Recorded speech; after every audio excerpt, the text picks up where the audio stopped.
Due to globalization and our linked economies, our relationship with China is more important now than it may ever have been. Recently, a group of University of Michigan students took a whirlwind tour through China for a cultural exchange that was the very essence of that phrase. Jimmy Rhodes has the story. Modern wind bands are made up of woodwind, brass, and percussion. It's an American musical movement, and by virtue of its leadership, unrivaled performance history, and a compositional faculty that's actively adding to the repertoire, the University of Michigan Symphony Band is one of the best.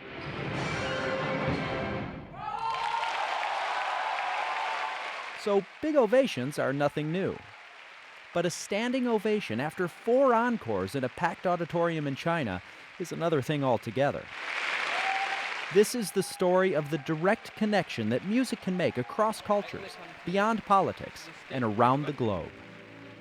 The University of Michigan Symphony Band's tour of China marks the 50th anniversary of a groundbreaking 1961 trip that included concerts in the Soviet Union at the height of the Cold War. That 15-week odyssey stands as the longest cultural exchange tour ever sponsored by the U.S. State Department. Let's count off from the back. 1, 2. 50 years later, 100 people board a bus, then a plane, and after 15 hours of travel, emerge on the other side of the world. I traveled with the symphony band for the first leg of the trip. The first full day in China was time for some unscheduled exploration. I play the oboe. I play flute. 不会说普通话 is I don't speak Mandarin, I think. I hope, so that's what I'm saying to a lot of people. The day ended with a spectacular show on West Lake. And the next morning began with a visit to a Buddhist temple. I got some video of the ceremony. Played a very big drum, hit some gongs, sang. Really good singer. You're gonna have to sample it, chop it up, use it for some tracks, you know. Unts, unts, unts. Ah! Traveling together really does create unique bonds based on shared experience. This smells so good. For instance, it didn't take long for the trip to find its catchphrase, courtesy of Bus 2's tour guide, Jill. Everybody, sticky rice here! Everybody follow me as a sticky rice. Okay, let's go to the bus. Sticky rice. But there was one food item that wasn't so sticky. Name is Michael. Michael Haithcock, professor, conductor, Baked potato. and baked potato. Cheesy Papa Bear baked potato. Just following the big potato. Big potatoes following sticky rice lady. As I've said many times, as long as it's not SOB, I'm fine. After sightseeing, there were cultural exchange lectures. Good afternoon. And demonstrations and master classes led by Michigan faculty traveling with the group.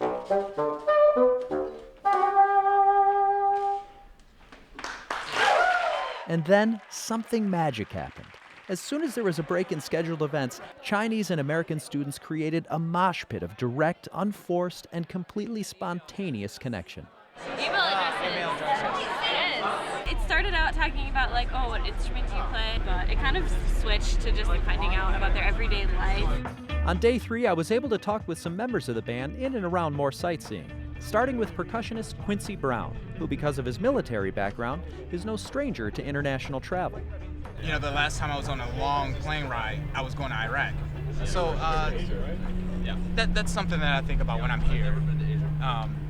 Just the cultural differences and how people grow up, what type of things do kids and even adults think about. Like what type of problems do they have? What type of what do they do for fun?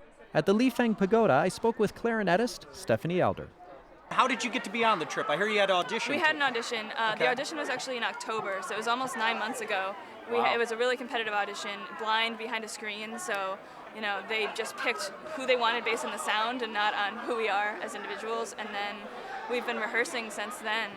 And at the Silk Museum, I caught up with saxophonist Dan Gracer, who studies with an alum of the 1961 tour, Donald Cinta.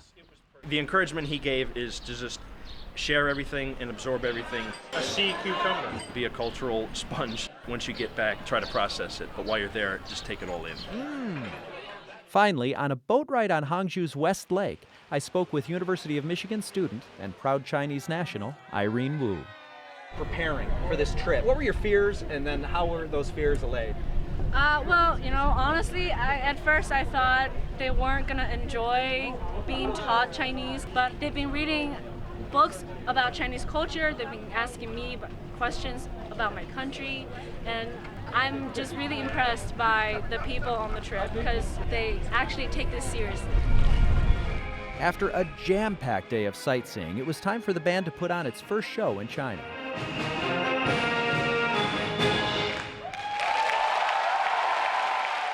Tell me about that first show. Well, it was really a great experience. We had planned, one encore, and it wound up being 4. So that was really, really great. And this, the exchange of between students before and after the concert has also been just terrific. You see what's happening right here. Right. Yeah, photos and autographs and all that sort of business. So that's really makes it personal in a way that's you don't often get with an audience. I'm looking forward to receiving an email from the tuba players to send them some basic stuff like fingering charts and simple ideas and stuff to work on and developing a communication there. And I really didn't expect any of this to happen, so it totally blew my mind. I asked tour historian Mark Clegg to compare the current trip with the 1961 tour.